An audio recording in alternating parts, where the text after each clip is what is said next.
আসসালামু আলাইকুম। আজকের ক্লাসে আমরা হার্ট অ্যাটাক সম্পর্কে আলোচনা করব। হার্ট অ্যাটাক কি এবং হার্ট অ্যাটাক আমাদের দেহে কিভাবে সংগঠিত হয়?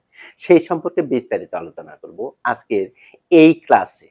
আশা করছি সম্পূর্ণ ভিডিওটি দেখবেন। সম্পূর্ণ ভিডিওটি দেখলে হার্ট অ্যাটাক কিভাবে আমাদের দেহে সংগঠিত হয়, এর মেকানিজম কি, সেই সম্পর্কে বিস্তারিত ধারণা পাবেন। তাহলে চলুন আমরা মূল আলোচনায় চলে যাই এবং দেখার চেষ্টা করি যে হার্ট অ্যাটাক এটি কিভাবে আমাদের দেহে সংঘটিত হয়। তাহলে এই যে হার্ট অ্যাটাক, এই হার্ট অ্যাটাকের মেডিকেল নাম বা চিকিৎসা বিজ্ঞানের ভাষায় এটিকে বলা হয় মায়োকার্ডিয়াল ইনফ্রাকশন, অর্থাৎ সংক্ষেপে বলা হয় এমআই। এমতে হচ্ছে মায়োকার্ডিয়াল এবং আইতে হচ্ছে ইনফার্কশন। অর্থাৎ হার্ট অ্যাটাক বা মায়োকার্ডিয়াল ইনফার্কশন কিভাবে হয় সেই সম্পর্কে জানতে হলে বা বুঝতে হলে প্রথমেই আমাদের হার্ট সম্পর্কে বিস্তারিত ধারণা থাকতে হবে। অর্থাৎ হার্ট অ্যাটাক এই বিষয় সম্পর্কে যদি আমরা বিস্তারিত ধারণা নিতে চাই তাহলে হার্ট সম্পর্কে প্রথমে ধারণা থাকতে হবে, কারণ হার্ট বা হৃৎপিণ্ড থেকে মূলত হার্ট অ্যাটাকের সৃষ্টি হয়। তাহলে হার্ট সম্পর্কে যদি আমরা না জানি তাহলে হার্ট অ্যাটাকের মেকানিজম কিভাবে বুঝবো? তাহলে প্রথমে আমাদের হার্ট সম্পর্কে বিস্তারিত একটি ধারণা থাকতে হবে। হার্ট কি? হার্টের অবস্থান কোথায়? হার্ট দেখতে কিরকম দেখা যায়? হার্টের ওজন কত? হার্ট বা হৃৎপিণ্ডের ভিতরে কয়টি চেম্বার বা প্রকোষ্ঠ থাকে এবং চেম্বারগুলোর নাম কি কি? এই চেম্বার বা প্রকোষ্ঠের ভিতরে কয়টি ভাল্ব বা কপাটিকা থাকে বা দরজা থাকে? সেই কপাটিকাগুলোর নাম কি? এবং হার্ট বা হৃৎপিণ্ড আমাদের দেহে কিভাবে রক্ত সঞ্চালন করতেছে, অর্থাৎ মেকানিজম অফ হার্ট। এই সমস্ত বিষয়ে আগে পর্যাপ্ত ধারণা থাকতে হবে। তাহলেই এই হার্ট অ্যাটাক সম্পর্কে বিস্তারিত ধারণা পাওয়া যাবে। তাহলে যে হার্ট সম্পর্কে বিস্তারিত আলোচনা, এই বিস্তারিত আলোচনা আমার ইউটিউব চ্যানেলে অলরেডি আপলোড করা আছে। যেই ভিডিওর থাম্বনেইল হচ্ছে যে হার্ট বা হৃৎপিণ্ড সম্পর্কে বিস্তারিত আলোচনা। সেখানে আমি হার্ট সম্পর্কে বিস্তারিত আলোচনা করেছি। এই সকল বিষয়গুলো সম্পর্কে যে হার্ট কি, হার্ট দেখতে কিরকম দেখা যায়, হার্টের ওজন কত, হার্টের অবস্থান কোথায়, হার্টের ভিতরে কয়টি চেম্বার থাকে, চেম্বারগুলোর নাম কি এবং চেম্বারের ভিতরে কয়টি দরজা থাকে, দরজাগুলোর নাম কি এবং মেকানিজম অফ হার্ট। এই সমস্ত বিষয়গুলো একদম পুঙ্খানুপুঙ্খানুভাবে বুঝিয়ে দেওয়া হয়েছে আমার সেই ইউটিউবের আপলোডকৃত ভিডিওটিতে। কাজেই সেই ভিডিওটি আপনারা আগে আমার ইউটিউব চ্যানেল থেকে দেখে আসবেন। তারপর এই হার্ট অ্যাটাকের ভিডিওটি দেখবেন। তাহলে এই হার্ট অ্যাটাকের ভিডিওটি দেখতে আপনাদের জন্যে সুবিধা হবে। কারণ হার্ট সম্পর্কে যদি বিস্তারিত ধারণা না থাকে তাহলে হার্ট অ্যাটাক কিভাবে বুঝবেন? লিংক দেওয়া থাকবে ডেসক্রিপশনে ভিডিওর। সেখান থেকে প্রথমে আগে এই হার্ট সম্পর্কে বিস্তারিত ধারণা নেন। তারপর হার্ট অ্যাটাকের ভিডিওটি দেখেন। তাহলে হার্ট বা হৃৎপিণ্ডের কাজ কি? হার্ট বা হৃৎপিণ্ডের কাজ হচ্ছে সংকুচিত হওয়া এবং প্রসারিত হওয়া। এই সংকোচন এবং প্রসারণের মাধ্যমে আমাদের সারা শরীরে অক্সিজেনযুক্ত রক্ত সরবরাহ করা। এইটাই হচ্ছে মূলত হার্ট বা হৃৎপিণ্ডের কাজ। এই কাজটি হার্ট কিভাবে করে? এই কাজটি হার্ট মূলত করে হচ্ছে যে এই যে হার্ট বা হৃৎপিণ্ড, এর ভিতরে ৪ টি চেম্বার বা প্রকোষ্ঠ আছে। একটি চেম্বারের নাম হচ্ছে রাইট এট্রিয়াম, অর্থাৎ ডান পাশে যেটি থাকে। বাম পাশে যেটি থাকে তার নাম হচ্ছে লেফট এট্রিয়াম এবং তার নিচে ডান পাশে যেটি থাকে তার নাম হচ্ছে রাইট ভেন্ট্রিকল এবং বাম পাশে যেটি থাকে তার নাম হচ্ছে লেফট ভেন্ট্রিকল। এই যে right atrium, left atrium, right ventricle, left ventricle, এই ৪ টা হলো মূলত হার্টের চেম্বার বা প্রকোষ্ঠ। এই যে আমাদের বডি এবং লাংস, আমাদের বডির থেকে মূলত সারা শরীর থেকে এই সুপিরিয়র ভেনা কেভা এবং ইনফেরিয়র ভেনা কেভা, এই যে এখানে যে ২ টি শিরা, এই ২ টি শিরার নাম হচ্ছে, একটির নাম হচ্ছে সুপিরিয়র ভেনা কেভা, একটির নাম হচ্ছে ইনফেরিয়র ভেনা কেভা। সুপিরিয়র ভেনা কেভা হচ্ছে ঊর্ধ্বমুখী শিরা এবং ইনফিরিয়র ভেনাকে বলা হচ্ছে নিম্ন মহাশিরা। এই যে ঊর্ধ্ব মহাশিরা এবং নিম্ন মহাশিরা, এই ঊর্ধ্ব মহাশিরা এবং নিম্ন মহাশিরা দিয়ে আমাদের সারা শরীরের কার্বন ডাই অক্সাইড যুক্ত রক্ত প্রবেশ করে প্রথমে হার্টের রাইট অ্যাট্রিয়াম বা ডান অলিন্দে। এই ডান অলিন্দ থেকে ট্রাইকাসপিড ভালভের মাধ্যমে, অর্থাৎ 3 প্রকোষ্ঠযুক্ত ভালভ, এই ভালভের মাধ্যমে কার্বন ডাই অক্সাইড যুক্ত রক্ত আসে আমাদের রাইট ভেন্ট্রিকলের মধ্যে। এই রাইট ভেন্ট্রিকল থেকে এই কার্বন ডাই অক্সাইড যুক্ত রক্ত চলে যায় আমাদের 2 ফুসফুসের মধ্যে। এই 2 ফুসফুস থেকে কার্বন ডাই অক্সাইড যুক্ত রক্ত এক্সচেঞ্জের মাধ্যমে অক্সিজেন যুক্ত রক্তে পরিণত হয়। সেই অক্সিজেন যুক্ত রক্ত এই লাংস বা ফুসফুস থেকে চলে যায় হার্টের লেফট অ্যাট্রিয়ামের ভিতরে, অর্থাৎ বাম অলিন্দের ভিতরে। বাম অলিন্দ থেকে বাইকাসপিড ভালভের সাহায্যে সেই অক্সিজেন যুক্ত রক্ত চলে আসে লেফট ভেন্ট্রিকল বা বাম নিলয়ের মধ্যে। বাম নিলয় থেকে মহাধমনীর মাধ্যমে সেই অক্সিজেন যুক্ত রক্ত আবার আমাদের সারা শরীরে পৌঁছে যায়। এটাই হচ্ছে মেকানিজম অফ হার্ট, অর্থাৎ হার্ট কিভাবে আমাদের সারা শরীরে রক্ত সঞ্চালন করে। এই কার্বন ডাই অক্সাইড যুক্ত রক্ত প্রথমে হার্ট দেয় হচ্ছে লাংস বা ফুসফুসের মধ্যে, ফুসফুস থেকে আবার অক্সিজেন যুক্ত রক্ত আমাদের দেহের সারা শরীরে পৌঁছে দেয় বিভিন্ন অঙ্গে, অর্থাৎ আমাদের ব্রেনের মধ্যে, আমাদের হার্টের মধ্যে, আমাদের হাতের মধ্যে, আমাদের পায়ের মধ্যে, আমাদের লিভারের মধ্যে, সেই সমস্ত অর্গানের মধ্যে অক্সিজেন যুক্ত রক্ত মহাধমনীর মাধ্যমে সারা শরীরে হার্ট বা হৃৎপিণ্ড ছড়িয়ে দেয়। কিসের মাধ্যমে? সংকোচন প্রসারণের মাধ্যমে। সংকোচন এবং প্রসারণ। তাহলে হার্টের মূল কাজ হচ্ছে সংকোচন এবং প্রসারণ। এই সংকোচন এবং প্রসারণের মাধ্যমেই হার্ট সারা শরীরে অক্সিজেন যুক্ত রক্ত সরবরাহ করে। কার সাহায্যে? লাংস বা ফুসফুসের সাহায্যে। হার্ট একা রক্ত সরবরাহ করতে পারে না, কারণ প্রথমে হার্ট কার্বন ডাই অক্সাইড যুক্ত রক্ত লাংস বা ফুসফুসের মধ্যে পাঠায়, ফুসফুস কার্বন ডাই অক্সাইড যুক্ত রক্তকে অক্সিজেন যুক্ত রক্তে কনভার্ট করে দেয়, তারপর আবার হার্ট সেই অক্সিজেন যুক্ত সারা শরীরে রক্ত সরবরাহ করে। তাহলে এটা হচ্ছে মূলত হার্টের কাজ। এই যে হার্ট বা হৃৎপিণ্ড সবসময় সংকুচিত হচ্ছে এবং প্রসারিত হচ্ছে। সংকোচনকে বলা হয় সিস্টল এবং প্রসারণকে বলা হয় ডায়াস্টল। সিস্টল এবং ডায়াস্টলের মাধ্যমে, অর্থাৎ সংকোচন এবং প্রসারণের মাধ্যমে আমাদের সারা শরীরে অক্সিজেন যুক্ত রক্ত ছড়িয়ে দিচ্ছে। এই যে সবসময় সংকুচিত হচ্ছে এবং প্রসারিত হচ্ছে, এই সংকোচন এবং প্রসারণের জন্য হার্ট বা হৃৎপিণ্ডের কিছু খাদ্যের প্রয়োজন হয়, কিছু পুষ্টির প্রয়োজন হয়, এবং হার্ট বা হৃৎপিণ্ডেরও অক্সিজেন যুক্ত রক্তের প্রয়োজন হয়। এই খাদ্য, পুষ্টি এবং অক্সিজেন যুক্ত রক্ত হার্ট কোথা থেকে পায়? হার্ট বা হৃৎপিণ্ডের গায়ে কিছু বিশেষ ধরনের ব্লাড ভেসেল থাকে। এই যে হৃৎপিণ্ড বা হার্ট, এই হার্ট বা হৃৎপিণ্ডের গায়ে কিছু ব্লাড ভেসেল থাকে, অর্থাৎ রক্ত নালী থাকে, যেগুলোকে বলা হয় করোনারি আর্টারি। Coronary artery. এই করোনারি আর্টারি বা করোনারি ধমনীর মাধ্যমেই মূলত হার্ট বা হৃৎপিণ্ড প্রয়োজনীয় খাদ্য এবং পুষ্টি সরবরাহ করে থাকে, এবং এই করোনারি আর্টারির ভিতর দিয়ে মূলত অক্সিজেন যুক্ত রক্ত প্রবেশ করে, এবং সেখান থেকেই হার্ট বা হৃৎপিণ্ড প্রয়োজনীয় খাদ্য এবং পুষ্টি সরবরাহ করে। এবং এই অক্সিজেন যুক্ত রক্ত করোনারি আর্টারি বা করোনারি ধমনী দিয়ে প্রবেশ করার পরই হার্ট মূলত সংকুচিত এবং প্রসারিত হয়। তাহলে হার্ট বা হৃৎপিণ্ডের মূল খাদ্য এবং পুষ্টি বহন করে কে? Coronary artery.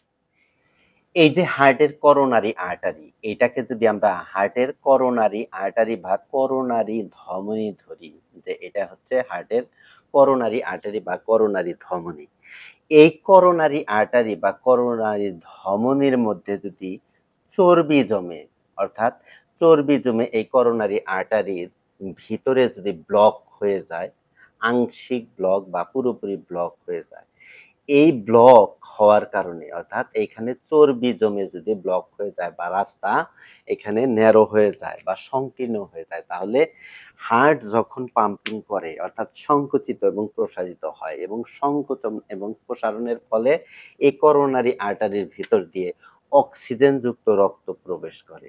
এই হার্ট বা হৃৎপিণ্ড যখন সংকুচিত হয়, তখন এই করোনারি আর্টারির ভিতর দিয়ে ব্লাডের যে ফ্লো থাকে, অর্থাৎ ব্লাডের যে চাপ থাকে, এই চাপটা এই পাশ থেকে এই পাশে পর্যাপ্ত পরিমাণে যেতে পারবে। অর্থাৎ এই ব্লকেজের কারণে বা এখানে বাধার কারণে অক্সিজেনযুক্ত রক্ত ওই পাশে, ব্লকেজের ওই পাশে পুরোপুরি যেতে পারে না, অর্থাৎ বাধাপ্রাপ্ত হয়।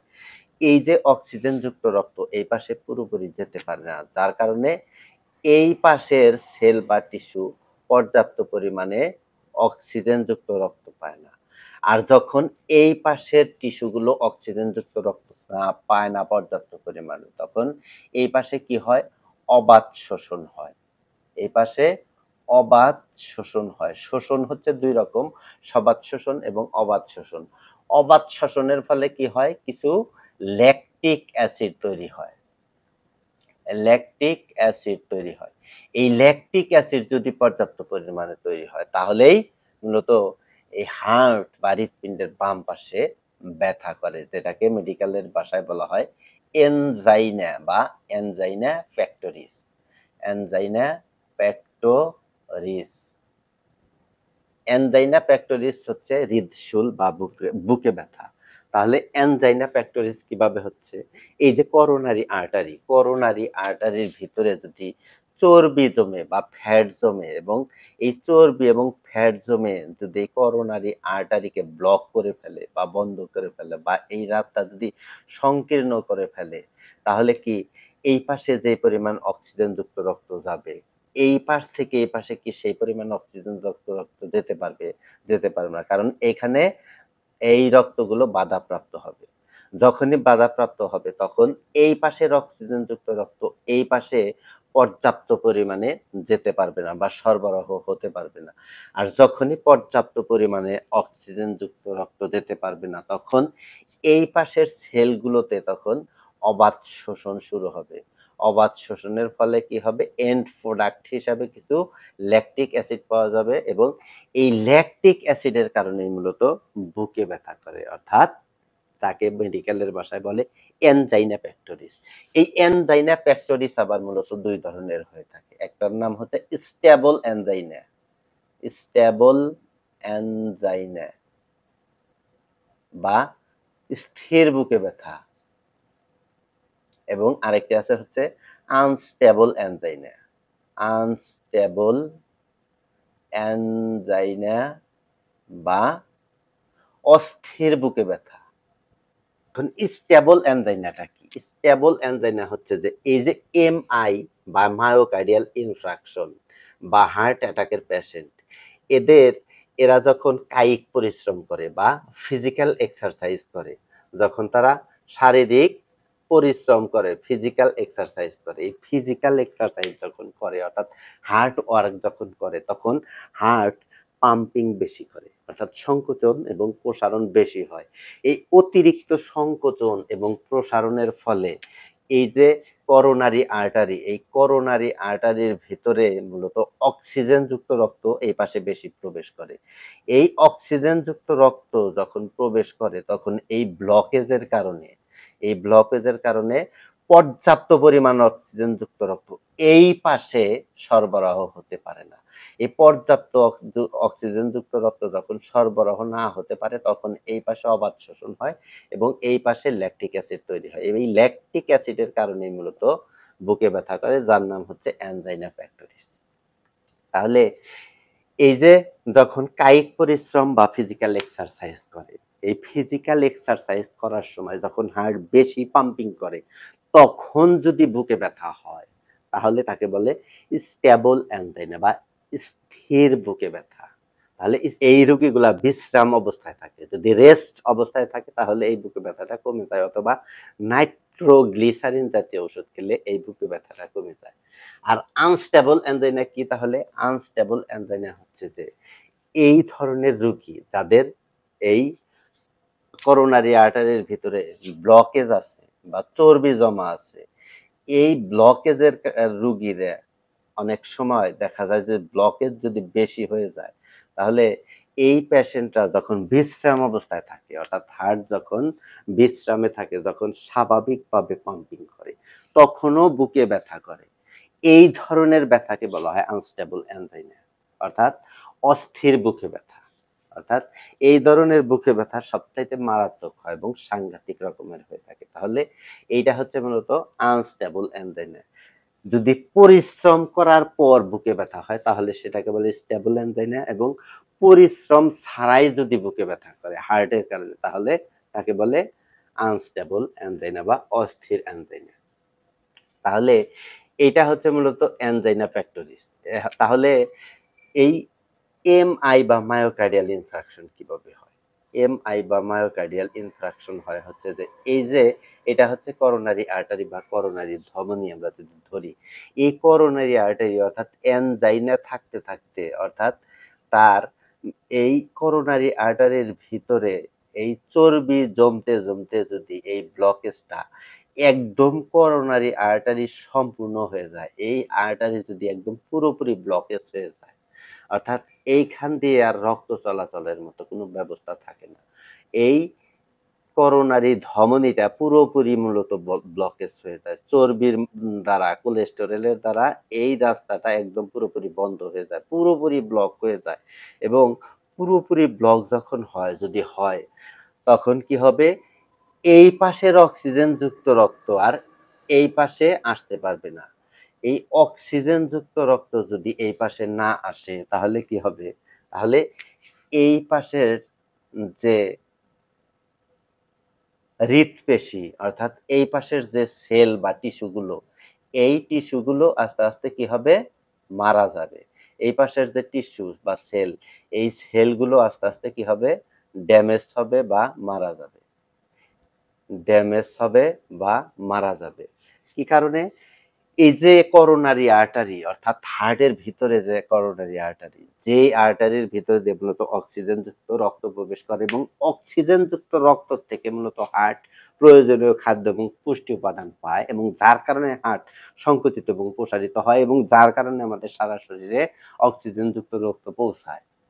কিন্তু যদি এই করোনারি আর্টারির ভিতরে পুরোপুরি ব্লকেজ হয়ে যায়, এই পুরোপুরি ব্লকেজ হওয়ার কারণে এক পাশ থেকে অক্সিজেনযুক্ত রক্ত যদি অন্য পাশে যেতে না পারে, এই অক্সিজেনযুক্ত রক্ত যদি না পৌঁছায়, তাহলে এই পাশের টিস্যুগুলো এই অক্সিজেনের অভাবে ড্যামেজ হয়ে যায় বা মারা যায়।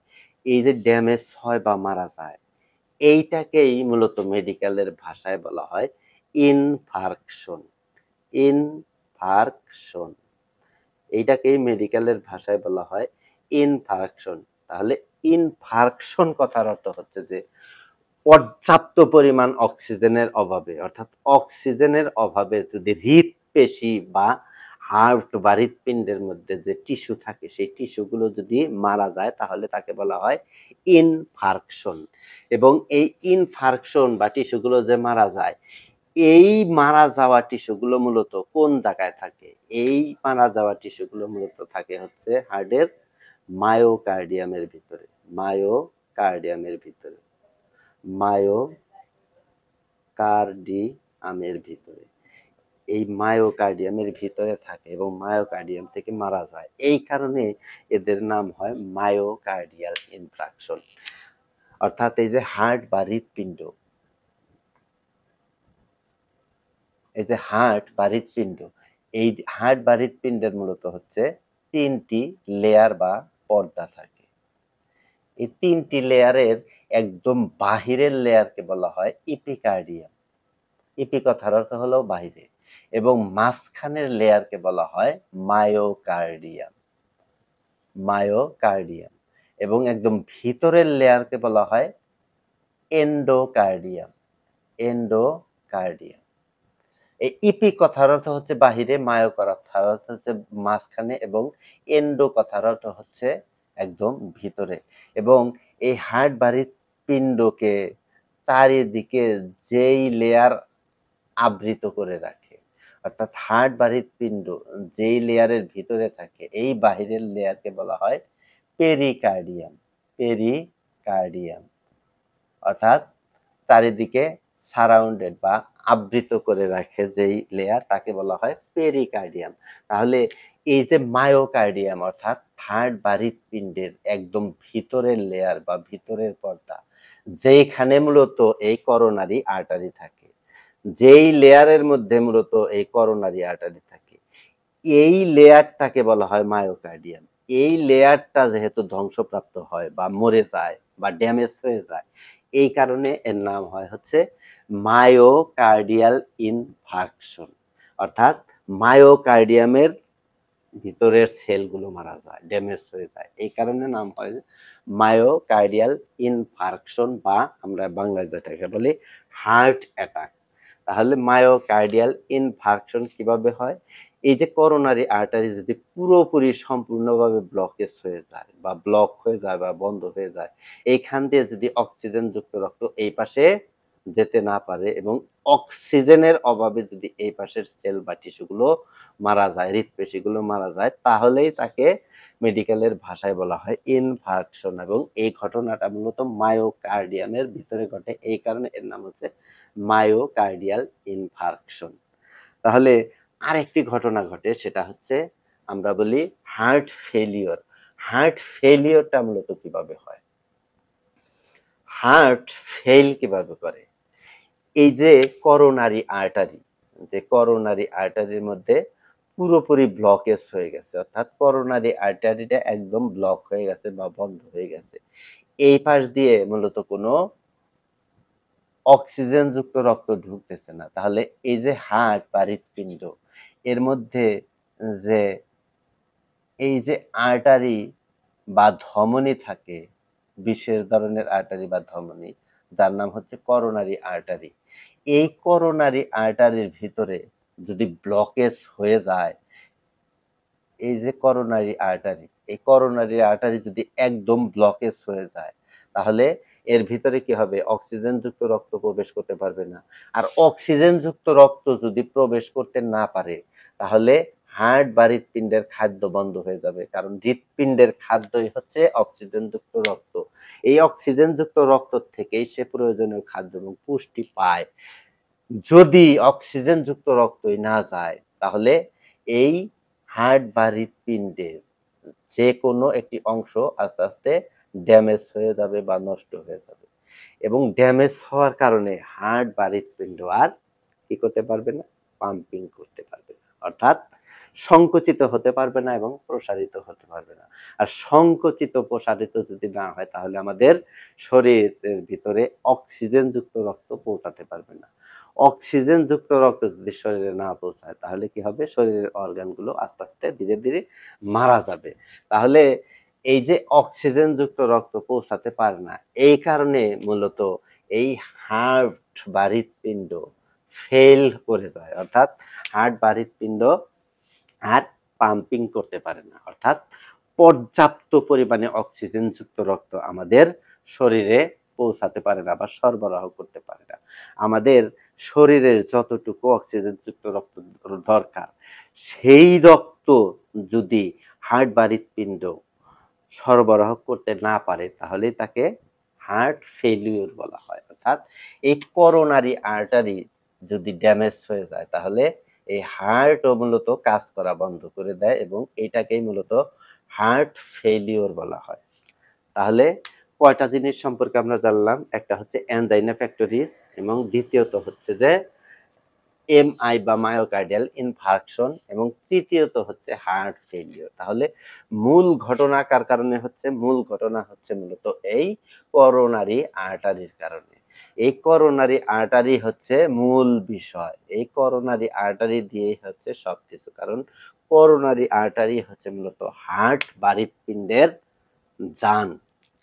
তাহলে এই যে করোনারি আর্টারি, এই করোনারি আর্টারির ভিতরে যদি অক্সিজেনযুক্ত রক্ত না পৌঁছায় তাহলেই মূলত এই সমস্যাগুলো হয়ে থাকে।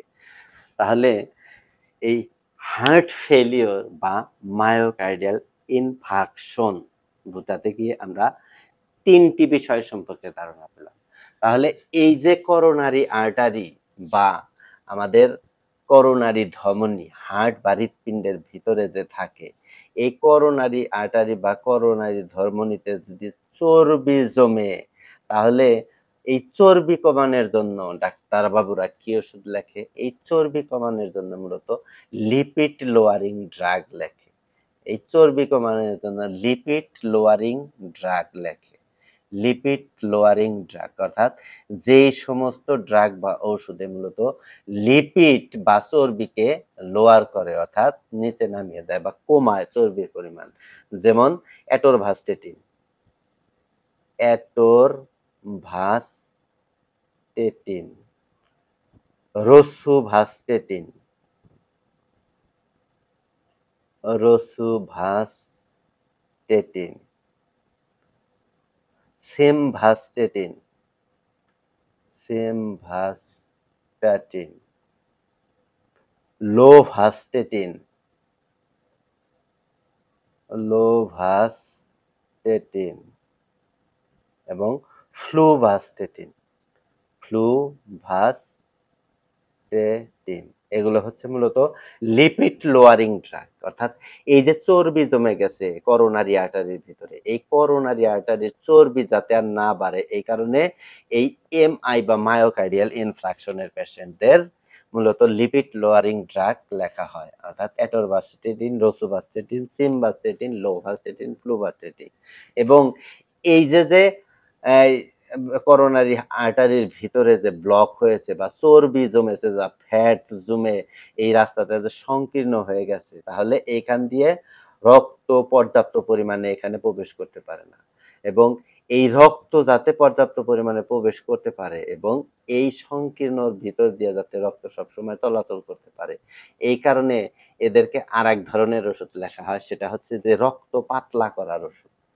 অর্থাৎ যেই সমস্ত ওষুধ খেলে রক্ত সবসময় পাতলা থাকবে এবং এই পাতলা রক্ত এই যে চর্বি জমেছে মাঝখানে যে একটু জায়গা আছে এইখান দিয়ে যাতে অনায়াসে ঢুকতে পারে এবং বাহির হতে পারে, এই জন্য তাদের মূলত এই রক্ত জমাট বিরোধী ওষুধ খাওয়ানো হয়, যেটা হচ্ছে অ্যাসপিরিন। অ্যাসপিরিন জাতীয় ওষুধ দেওয়া হয়, অ্যাসপিরিন, যেমন ইকোস্প্রিন। এই ইকোস্প্রিন জাতীয় ওষুধ বা অ্যাসপিরিন জাতীয় ওষুধ ৭৫ মিলিগ্রাম এই ধরনের ওষুধগুলো দেওয়া হয়। কি কারণে দেওয়া হয়? যাতে এই রক্তগুলো পাতলা থাকে। এই রক্তগুলো পাতলা থাকার জন্য মূলত অ্যাসপিরিন জাতীয় ওষুধ ডাক্তাররা লিখে থাকেন। আরেক ধরনের ওষুধ লেখেন, সেটা হচ্ছে মূলত নাইট্রোগ্লিসারিন, নাইট্রোগ্লিসারিন জাতীয় ওষুধ, নাইট্রোগ্লিসারিন। এই নাইট্রোগ্লিসারিন কি করে? এই নাইট্রোগ্লিসারিন হচ্ছে যে এই যে করোনারি আর্টারির ভিতরে ব্লকেজ হয়ে গেছে বা এখানে যে সংকীর্ণ হয়ে গেছে, এই সংকীর্ণটাকে একটু প্রশস্ত করার জন্য অর্থাৎ রক্তনালীকে ডায়ালেট করার জন্য অ্যান্টি ডায়ালেটর ওষুধ লেখে। অর্থাৎ হার্টের যে রক্তনালী, এই রক্তনালী যাতে একটু প্রশস্ত হতে পারে এর জন্য মূলত নাইট্রোগ্লিসারিন জাতীয় ওষুধ লেখে। এই নাইট্রোগ্লিসারিন খেলে এই যে রক্তনালীর ভিতরে ব্লকেজ, এই রক্তনালীটা একটু প্রশস্ত হয় যাতে এখান দিয়ে অনায়াসে রক্ত চলাচল করতে পারে অর্থাৎ অক্সিজেনযুক্ত রক্ত যাতে এই আর্টারির ভিতর দিয়ে চলাচল করতে পারে, এই কারণে মূলত নাইট্রোগ্লিসারিন জাতীয় ওষুধ লেখা যায়। তাহলে অ্যাসপিরিনে কি করে? অ্যাসপিরিন হচ্ছে রক্ত পাতলা রাখে এবং এই যে চর্বি জমেছে, ফ্যাট জমেছে, এই ফ্যাট জমার জন্য মূলত ফ্যাট যাতে কম থাকে তার জন্য মূলত লিপিড লোয়ারিং ড্রাগ লেখা হয়, অ্যাটোরভাস্টেটিন, রোসুভাস্টেটিন এই জাতীয় ওষুধ এবং পাশাপাশি ক্লোপিডগ্রেল জাতীয় ওষুধ লেখা হয়। এবং এই হার্ট যখন মূলত ওই যে ল্যাকটিক অ্যাসিড তৈরি হয় যেটা অ্যানজাইনা পেক্টোরিস, এই অ্যানজাইনা পেক্টোরিসের ক্ষেত্রেও এই মূলত এই নাইট্রোগ্লিসারিন কাজ করে অর্থাৎ বুকে ব্যথার জন্য মূলত নাইট্রোগ্লিসারিনটা কাজ করে। কিভাবে কাজ করে? এই যে রক্তনালী সংকীর্ণ হয়েছে, এই রক্তনালীকে একটু প্রশস্ত করে দেয় নাইট্রোগ্লিসারিন, যখন এই অক্সিজেন যুক্ত রক্ত অনায়াসে ঢুকতে পারে, অর্থাৎ তখন এক পাশ থেকে এই পাশে অক্সিজেন যুক্ত রক্তের প্রবাহ একটু বাড়ে, ফ্লো বাড়ে, তার কারণে এই পাশে বুকে ব্যথাটা কম হয়। অর্থাৎ ল্যাকটিক অ্যাসিড উৎপাদন তখন কমে যায়, তখন সবাত শোষণ আবার শুরু হয়। তখন সবাত শোষণ শুরু হয়, তখন ল্যাকটিক অ্যাসিড তৈরি কমে যায়, যার কারণে বুকে ব্যথা আস্তে আস্তে ধীরে ধীরে কমে যায়। তাহলে এই যে মায়োকার্ডিয়াল ইনফ্রাকশন বা হার্ট অ্যাটাক, এই হার্ট অ্যাটাক হলে কি কি লক্ষণ প্রকাশ হয়, অর্থাৎ কি কি লক্ষণ দেখে আমরা বুঝবো যে এটি মায়োকার্ডিয়াল ইনফার্কশন বা হার্ট অ্যাটাক। তাহলে সিমটমস অফ এমআই, সিমটমস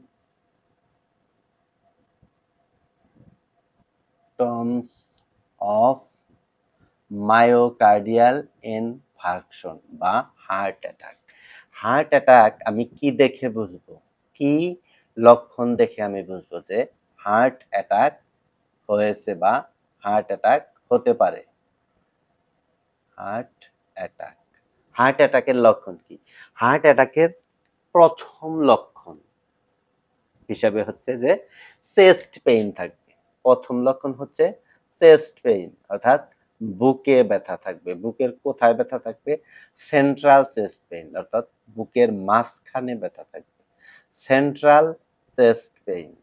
এবং এই ব্যথাটা এইরকম ব্যথা থাকবে যে আমাদের এই বুকের মধ্যে, অর্থাৎ বুকের বাম পাশে, যেহেতু হার্ট বা হৃৎপিণ্ডের অবস্থান হচ্ছে বুকের একটু বাম পাশে, অর্থাৎ আমাদের যে বাম ফুসফুসের নিচে হচ্ছে মূলত হার্ট বা হৃৎপিণ্ডের অবস্থান। তাহলে এই বাম পাশে, হালকা একটু বাম পাশে ব্যথা করতে পারে, অথবা মিডল চেস্ট পেইন, অর্থাৎ একদম সেন্ট্রাল চেস্ট পেইন, অর্থাৎ একদম বুকের মাঝখানে ব্যথা করবে। এবং এই ব্যথাটা এরকম ব্যথা হবে, চাপা ব্যথা হবে, অর্থাৎ মনে হবে যে বুকের মধ্যে যে কোনো কিছু যেন একদম চাপা দিয়ে বসে আছে, অর্থাৎ আমার বুকের ভিতরে, অর্থাৎ বুকের উপরে মনে হয় যে 5 মণ কোনো কিছু দিয়ে রাখছে, অর্থাৎ চাপা ব্যথা, এই ধরনের ব্যথা হবে। এবং এই ব্যথাটা বুক থেকে বাম দিকে ছড়িয়ে যাবে, অর্থাৎ শোল্ডার জয়েন্ট কাঁধের দিকে ছড়িয়ে যাবে এবং বাম হাত দিয়ে ছড়িয়ে যাবে। এবং এই যে চোয়াল, জ, এই জ্বর এই দিকেও ব্যথা করবে। এবং দ্বিতীয়ত কি হবে? দ্বিতীয়ত হচ্ছে যে ডিফিকাল্টি ব্রিদিং হবে, অর্থাৎ শ্বাসকষ্ট হবে, শ্বাস নিতে সমস্যা হবে। ডিফিকাল্টি ব্রিদিং,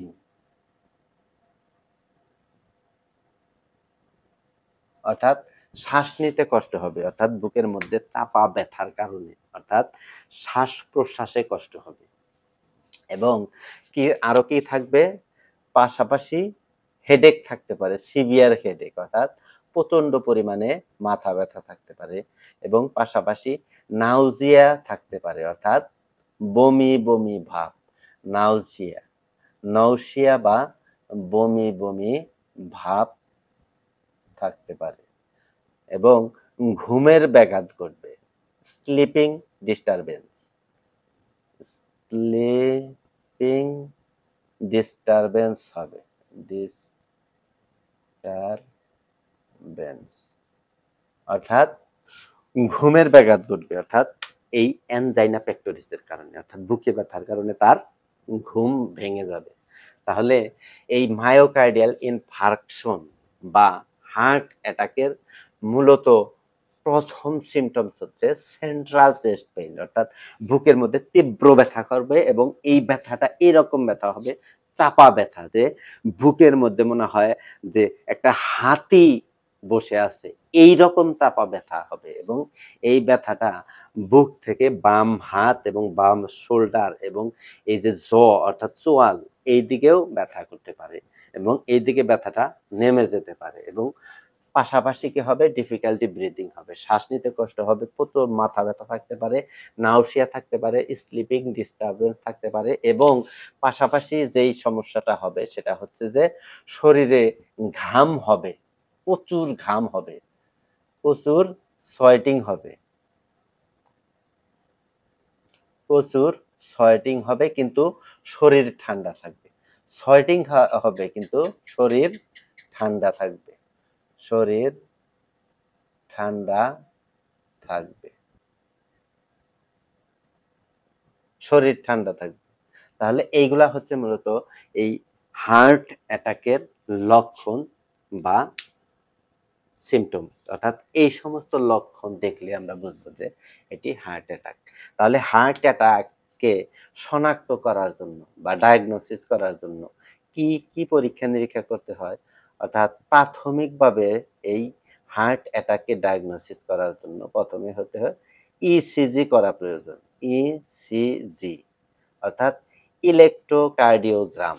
এই ইলেকট্রোকার্ডিওগ্রাম করার মাধ্যমে মূলত হার্ট অ্যাটাক সম্পর্কে ধারণা পাওয়া যায়। তাছাড়াও ব্লাডের অনেক টেস্ট আছে, যেমন ট্রোপোনিন আই এর মাধ্যমে হার্ট অ্যাটাক সম্পর্কে ধারণা নেওয়া যায়। তাহলে ডায়াগনোসিসের মধ্যে প্রথমে হচ্ছে যে ইসিজি করার মাধ্যমে আমরা এই হার্ট অ্যাটাককে নির্ণয় করতে পারি বা ডায়াগনোসিস করতে পারি বা আইডেন্টিফাই করতে পারি। দ্বিতীয়ত হচ্ছে ট্রোপোনিন আই করার মাধ্যমে যদি রক্তের মধ্যে ট্রোপোনিনের পরিমাণ বেড়ে যায়, অর্থাৎ নরমাল রেঞ্জের চাইতে বেশি হয়ে যায়, তাহলে বুঝতে হবে যে এর হার্ট অ্যাটাক বা মায়োকার্ডিয়াল ইনফ্রাকশন হয়েছে বা ইনফার্কশন হয়েছে। তাহলে এ হচ্ছে মূলত হার্ট অ্যাটাক বা মেডিকেলের ভাষায় যাকে বলে মায়োকার্ডিয়াল ইনফার্কশন। যদি ভিডিওটি ভালো লাগে তাহলে ভিডিওটিতে একটি লাইক করবেন, একটি কমেন্টস করবেন এবং অবশ্যই বন্ধুদের সাথে শেয়ার করবেন। ভালো থাকবেন, সুস্থ থাকবেন। যদি ফেসবুক থেকে ভিডিও দেখে থাকেন তাহলে অবশ্যই পেজটিকে ফলো করে রাখবেন এবং ইউটিউব থেকে যদি দেখে থাকেন অবশ্যই চ্যানেলটিকে সাবস্ক্রাইব করবেন। ভালো থাকবেন, সুস্থ থাকবেন। সকলের সুস্থতা কামনা করে আজকের মতো এখানেই বিদায় নিচ্ছি। আল্লাহ হাফেজ। আসসালামু আলাইকুম।